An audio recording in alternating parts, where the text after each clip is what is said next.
Hola amigos del Instituto Estatal para las Personas Adultas Mayores de Nuevo León. Mi nombre es Bárbara Diego y quiero dirigirles un mensaje sobre la conmemoración del Día Internacional de la Conciencia contra el Abuso al Maltrato durante la vejez.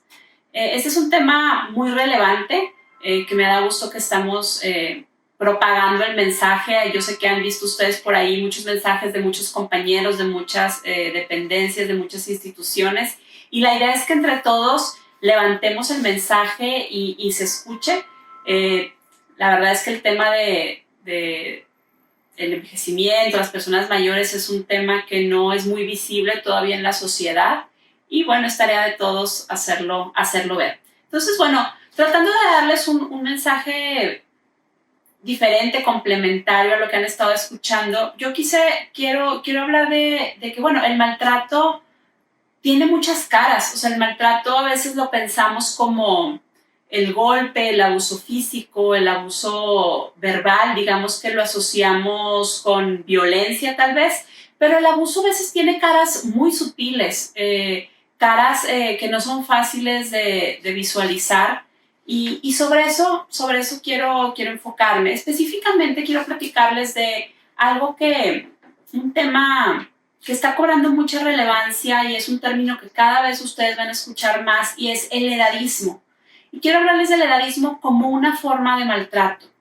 ¿Qué pasa? El edadismo es la tercera causa de discriminación en el mundo, solamente seguido del racismo y del sexismo. Esto lo dijo la OMS durante este año, que lanzó de hecho una campaña mundial contra el edadismo. Entonces podemos ver que bueno, tiene una relevancia a ese nivel, a ese nivel. Solamente que lo que pasa con el edadismo es que no es tan visible, es algo muy sutil, es algo que es todavía socialmente aceptado. Ahorita les voy a poner algunos ejemplos de cómo se manifiesta el edadismo y vamos a ver que a veces todos caemos en este tipo de actitudes o conductas sin quererlo. Entonces es interesante abordarlo y que entre todos, pues bueno, podamos combatirlo. Vamos a ver una definición. ¿Cómo podríamos definir el edadismo? Fíjense, este concepto se acuña en 1969, lo hizo por ahí un médico y gerontólogo, Robert Butler, en Estados Unidos, y el término, bueno, se acuñó en inglés, que es ageism, ¿sí? Con el tiempo, las culturas acá latinoamericanas hemos ido traduciendo el término y algunos lo han traducido como viejismo, pero la OMS lo toma y se usa ya más actualmente como edadismo, porque el edadismo, fíjense, no nada más afecta a las personas mayores, sino también a las personas más jóvenes. Ahorita lo vamos a platicar. Entonces, bueno, actualmente el término que se usa es edadismo. ¿Y a qué se refiere? Vamos a ver la definición que la OMS nos propone, porque el concepto evolucionado, ha ido cambiando, hay diferentes maneras de verlo, pero básicamente el edadismo se refiere a cómo pensamos, cómo sentimos y cómo actuamos hacia otras personas o hacia nosotros mismos basándonos en la edad, ¿sí? Y fíjense, cuando hablamos de cómo pensamos, nos estamos refiriendo a los estereotipos que existen, ¿sí? Esas ideas arraigadas, arcaicas que tenemos, donde solamente por ver a una persona de cierta edad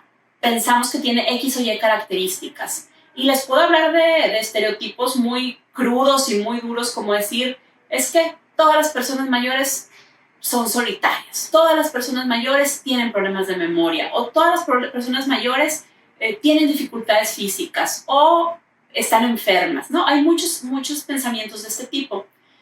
También tiene que ver, yo les decía, con cómo sentimos sobre la vejez o las personas mayores, y eso se llaman prejuicios. Son esas sensaciones, esos sentimientos que nos evocan. Y estas dos cosas se aterrizan en cómo actuamos. Y cómo actuamos ya viene siendo la discriminación. La discriminación es cómo se aterrizan todas estas ideas, prejuicios, sentimientos que tenemos, los aterrizamos en acciones concretas que significan ya lo que es la discriminación, que es yo me comporto diferente o doy tratos distintos a las personas de acuerdo a la edad que tienen, ¿sí? Y fíjense que esto también lo podemos ver aterrizado en instituciones, en las relaciones entre unos y otros, y también puede ser autodirigido. O sea, a veces también nosotros mismos, siendo personas mayores, a veces podemos ser edadistas contra nosotros mismos. Cuando decimos, es que yo ya estoy grande, ya no puedo, es que por mi edad ya no. Entonces también nosotros lo podemos ser. Bueno, el edadismo se puede ver aterrizado en contextos institucionales, en contextos también interpersonales, en las relaciones entre las personas, y también puede ser autodirigido. O sea, hay veces, ¿cómo es esto? A veces las mismas personas mayores son edadistas. ¿Cómo lo podemos ver esto? Por ejemplo, con estos discursos de es que yo ya no puedo porque tengo cierta edad, es que como yo ya soy grande. Entonces, sin querer, las mismas personas mayores propician este tipo de cosas, ¿no? Hay muchos ejemplos, por ejemplo, bajado a nivel institucional, podemos ver la discriminación en temas a veces de empleo, ¿sí? Cuando hay estas políticas, incluso uno a veces ve hasta un anuncio de periódico donde dice solamente menores de 45 años, por decir, ¿no? Eso es algo edadista, porque es una cosa que está basada simplemente en un número que la verdad es bastante aleatorio de edad. Entonces, bueno, por ejemplo, también ahorita en la pandemia vimos muchos casos de discriminación por edad, donde algunos comercios no dejaban entrar a algunas personas porque eran mayores. Me tocó ver incluso en algunos que creo que incluso es peor, que decían no pueden entrar personas mayores solas, solamente acompañadas. Si nosotros nos ponemos a pensar que hay detrás de eso, hay un pensamiento de que entonces las personas mayores todas son vulnerables, no pueden estar solas, no pueden tener un buen juicio y tomar buenas decisiones, aunque obviamente en la capa más visible, todo es siempre con una buena voluntad. Es importante que les recalque esto, ¿no? A veces las conductas edadistas que tenemos en lo personal o en las instituciones no son con mala intención. Siempre hay atrás como unas ganas de proteger, de ayudar, pero no nos damos cuenta que estamos partiendo de una visión equivocada de la edad y de las personas mayores, ¿no? Muchas veces asociadas con la enfermedad. Ahorita que les hablaba de por ejemplo, en la pandemia, estas situaciones donde no se dejaban entrar a personas de cierta edad, ahí se estaba dando por hecho que todas las personas mayores son vulnerables, lo cual no es verdad. Claro, hay un grupo de personas mayores que ocupan de un apoyo extra, digamos, porque sí hay una situación de vulnerabilidad, pero no son todas y no son la mayoría. Entonces, bueno, dijimos que el edadismo, resumiendo, es cómo pensamos, sentimos y actuamos hacia otras personas o hacia nosotros mismos basándonos en la edad. Fíjense, algo también interesante es que también se da edadismo hacia personas menores. Ahorita, claro, estamos enfocadas en personas mayores, pero cabe recalcar que también también hay discriminación a veces hacia adolescentes, jóvenes, y bueno, no vamos a entrar en ese tema, pero también existe. Hay que saber que el edadismo, y esto está estudiado, tiene un impacto en la salud de las personas, tiene un impacto en el bienestar, en los derechos humanos. Podemos encontrar varios documentos de la OMS donde amplían sobre esto y cómo el hecho de que la sociedad en general tenga esta idea de que la edad está asociada a la enfermedad hace que realmente a la hora de la verdad tenga un impacto en la salud de las personas. Por ejemplo, caso muy sonado también actualmente por la pandemia, donde no se les brindaba, vámonos a hablar de otros países, por ejemplo, para no entrar en discusión, pero no se les brindaba las oportunidades de acceso a los sistemas de salud a partir de cierta edad. Y hubo mucha mortalidad en residencias geriátricas y demás, y era tal cual así, o sea, a partir de cierta edad ya no se les daba acceso porque, bueno, estaban colapsados, saturados y demás. Pero bueno, esas son formas en las que vemos el edadismo actual. Y fíjense, también hay muchas formas de edadismo que lo vemos a través de la cultura popular, de los chistes, de los memes. Yo no dudo que a ustedes les hayan llegado por ahí algunos chistes donde siempre se hace burla sobre la pérdida de memoria y la edad, como dando por hecho que siempre la gente mayor se le olvidan las cosas, y ahí pues está la conexión con el tema de la demencia. Bueno, pues ahí hay mucho edadismo escondido, ¿no? Entonces, ¿Cómo podemos combatir este fenómeno del edadismo? Y bueno, hay muchas formas, hay muchas estrategias. Yo les voy a plantear algunas cuantas ideas, unas muy aterrizadas que podemos en nuestras casas ya aplicar en nuestras familias, y otras que se están haciendo a nivel pues mundial o internacional. Primero quiero platicarles que recientemente la OMS y la ONU declararon que la década del 2020 al 2030 es la década del envejecimiento saludable a nivel mundial. Y esto significa que va a haber un montón de iniciativas en todos los países que van a estar respaldadas por estas instituciones. Y fíjense que esta década del envejecimiento saludable propone trabajar sobre 4 áreas. Y la primera área que propone es combatir la forma en la que se piensa y se ve la edad. En resumen, combatir el edadismo. Entonces, se acaba de lanzar recientemente una campaña mundial contra el edadismo, donde se están proponiendo una serie de iniciativas, campañas y demás. Y la OMS, a grandes rasgos, comenta que hay 3 cosas que podemos hacer para impactar. La primera tiene que ver con temas de política y legislación, que bueno, a veces pues como ciudadanos a lo mejor no nos toca incidir ahí, pero ¿cómo sí podemos empujar las políticas y la legislación? Levantando la mano y haciendo señalamientos de las cosas que nosotros vemos como un atropello a los derechos de las personas mayores, ¿no? Otra cosa que proponen es que se hagan actividades educativas. Simplemente esta plática que estamos teniendo pues es una especie de actividad educativa donde estamos formándonos en este tema, y eso también va eliminando el edadismo, el que tengamos más conocimiento del tema. Y la tercera cosa que proponen, que es sumamente interesante, son las intervenciones intergeneracionales. ¿Qué significa esto? Actividades y demás donde se reúnan diferentes generaciones a tener contacto y actividades. La verdad es que nosotros aquí en México como cultura, naturalmente ya vivimos mucho la intergeneracionalidad. Es común que en una misma casa, a lo mejor alguno de ustedes en su casa vive su nieto, vive su hijo, o si ustedes son más jóvenes a lo mejor vive su abuelo, y eso bueno, ya provoca que se den estas situaciones intergeneracionales de manera natural. Pero también podemos hacerlo a nivel social, o sea, ¿por qué no? O sea, ¿por qué casi siempre se segmentan las actividades por edades, no?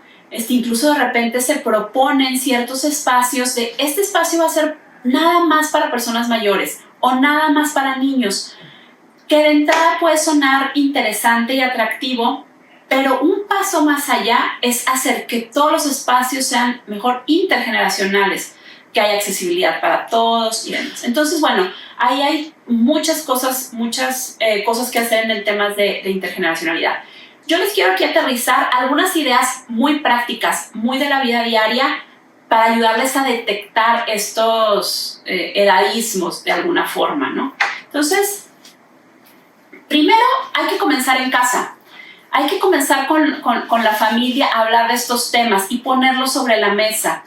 ¿Alguna idea que ustedes escuchen en esta charla? Pónganla en la sobremesa mañana, hoy por la noche. El empezar a hablar en la casa de estos temas nos ayuda. Otro tip así muy concreto. Muchas veces hay personas que son mayores y que padecen, por ejemplo, la enfermedad de Alzheimer, que es un porcentaje muy pequeñito, pero a algunas les llega a suceder este tipo de cosas. Y a veces en las familias, ¿qué le decimos a los niños? En vez de explicarles que la persona, el abuelo, la abuela a lo mejor tiene una enfermedad, les decimos, es que ya está grande. O sea, esta cosa de decir que la persona mayor tiene ciertos achaques o cierta enfermedad y decir que es porque está grande, ahí ya estamos sembrando el edadismo en los niños, porque les estamos diciendo que todo mundo cuando sea mayor va a sufrir estas cosas, lo cual pues no es cierto. Entonces, un pequeño ejemplito de cómo abordar las cosas distintas. Hay una idea que quiero que se la lleven y se la graben el día de hoy, ya lo he dicho de otras formas, pero hay que saber que la edad no implica dependencia. O sea, el tener cierta edad no implica que ya vamos a ser personas que dependamos de otros para nuestra vida diaria. Y aquí en la presentación que están viendo van a ver una foto de un político muy importante del Estado de Israel, Shimon Peres, que a los 84 años probablemente tuvo su último mandato como líder de Israel. Entonces, o sea, bueno, que podemos poner ejemplos de otros países, de nuestro país incluso, ¿no? O sea, el tema aquí es que entendamos que la edad per se no nos implica una dependencia. Otra cosa, otra idea que también hay que grabarnos, no existe una persona mayor típica. ¿A qué me refiero con esto? Que hay muchas formas de envejecer. Normalmente tendemos a pensar y a encasillar al grupo de personas mayores como si fuera homogéneo, como si fuera como muy parecido, y hacemos estas aseveraciones como es que todas las personas mayores les gusta esto o a todas las personas mayores no les gusta aquello. Y eso es un error muy grande, fíjense. Simplemente pensémoslo en términos numéricos. En México, una persona es mayor a partir de los 60 años, así está declarado. En otros países es 65, pero aquí es 60 años. Imagínense que estamos metiendo en un solo grupo a todas las personas desde el 60 hasta 100, digamos, porque ustedes saben, cada vez hay más centenarios. Entonces hay gente de 60, de 70, de 80, de 90, de 100 y los estamos metiendo todos en una misma categoría. Imagínense eso con edades tempranas. Es como si quisiéramos agrupar a todas las personas del año 1, que tienen entre 1 y 30 años o entre 1 y 40 años en un mismo grupo. Es impensable, ¿no? O sea, está el niño, el recién nacido, la primera infancia, la adolescencia, la juventud. Hay un montón de matices y de etapas.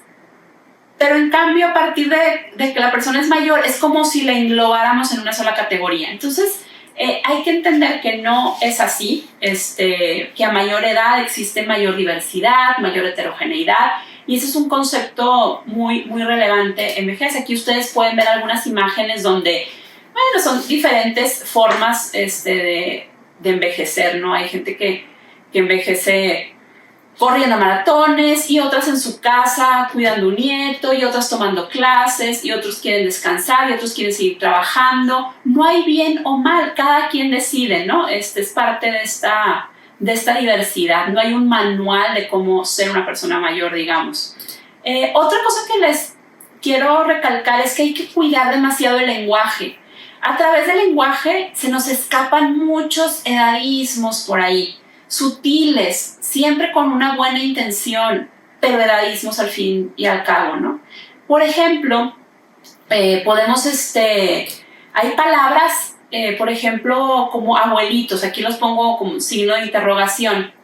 Es muy común que personas que trabajamos con personas mayores hagamos esta homogeneización donde decimos, es que los abuelitos, a los abuelitos les gusta eso o aquello, ¿no? Y nos estamos refiriendo a todo el grupo de personas mayores. Y hay que entender que la abuelidad es un rol como decir la maternidad o la paternidad u otro rol. No todas las personas mayores son abuelos, ni todos los abuelos son personas mayores. Entonces, definir a un grupo por solamente un rol social no es la manera más adecuada de referirnos, ¿no? Por ejemplo, también pongo aquí como pregunta, don Juanito, ¿a qué me estoy refiriendo? Hay algo que se le llama el lenguaje edadista o el elder speak también. Y es esa forma como, nada más porque ves personas ya de cierta edad, hablas con cierto tono o con diminutivos, ¿sí? Entonces, lo cual es correcto si la persona así lo quiere. No hay ningún problema con usar diminutivos. Todos podemos usar diminutivos a cualquier edad.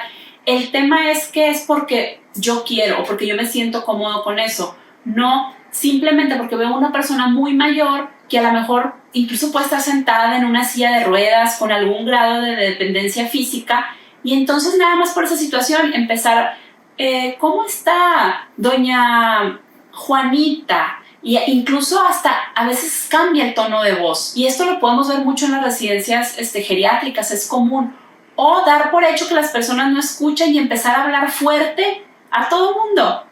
Claro que hay algunas personas que no escuchan bien y claro que hay que hacer el esfuerzo porque nos escuchen, pero no hay que generalizar. Es ahí donde, o sea, el problema es cuando generalizamos y homogeneizamos otra vez a este grupo de edad, ¿no?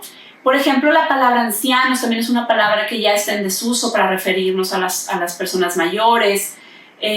Una palabra que usamos también mucho y siempre con mucho cariño, esta frase de es que nuestros mayores, también es una frase que es criticada en ciertos círculos porque a veces se dice con mucha condescendencia, como si estuviera en una posición de desventaja, ¿sí? Entonces, realmente las palabras, digamos, podemos usar muchas palabras. El tema es el significado que hay atrás y bueno, yo los invito a ser cuidadosos, a cuestionarnos la manera en que nos dirigimos, ¿no?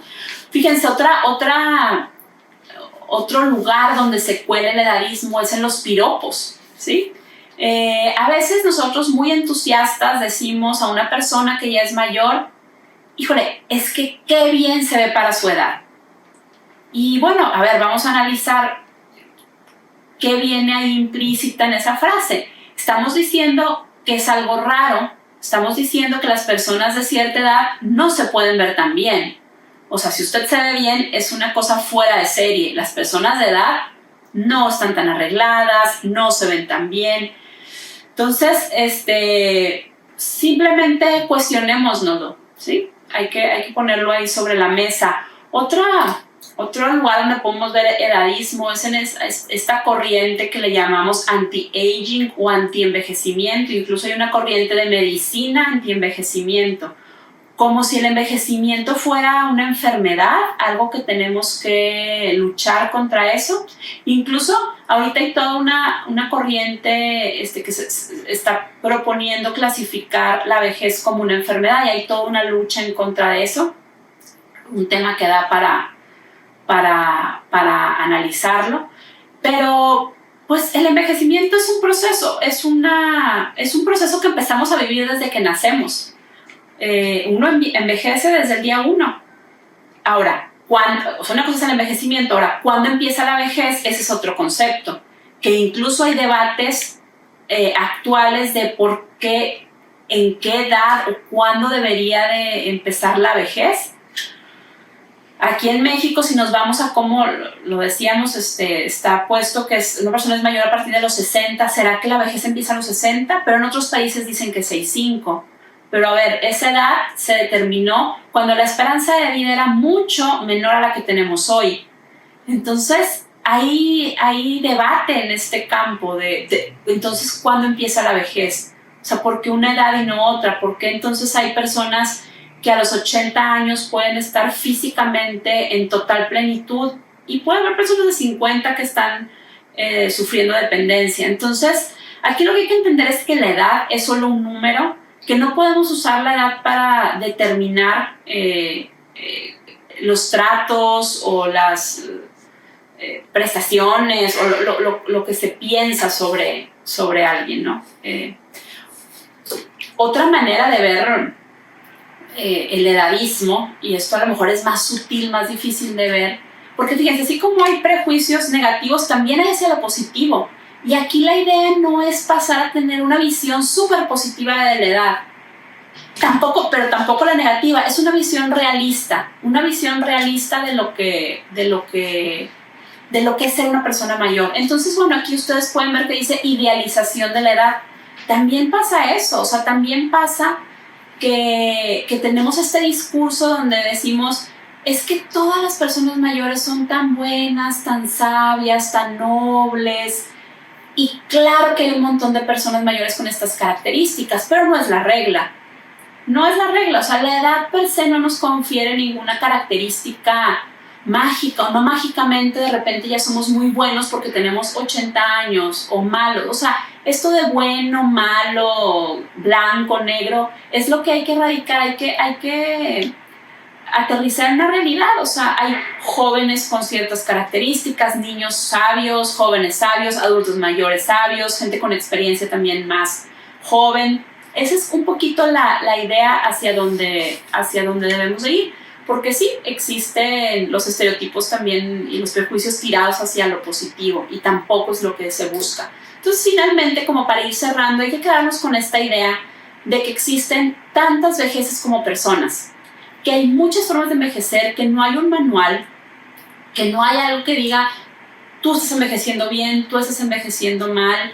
Es un proceso muy personal. Claro que hay cosas a las que todos quisiéramos aspirar, como un envejecimiento saludable, que de hecho yo quiero, además de enseñarles estas imágenes que están viendo aquí como con diferentes formas de envejecer, aquí están viéndolas, quiero terminar con dándoles cuál es la definición actual que la OMS nos está proponiendo en esta década del envejecimiento saludable sobre lo que es el envejecimiento saludable. Y si se fijan, aquí pueden ver, porque aquí tienen la definición, la foto que elegí es una foto de una persona que se ve que está en un hospital y que está en un andador, con un andador.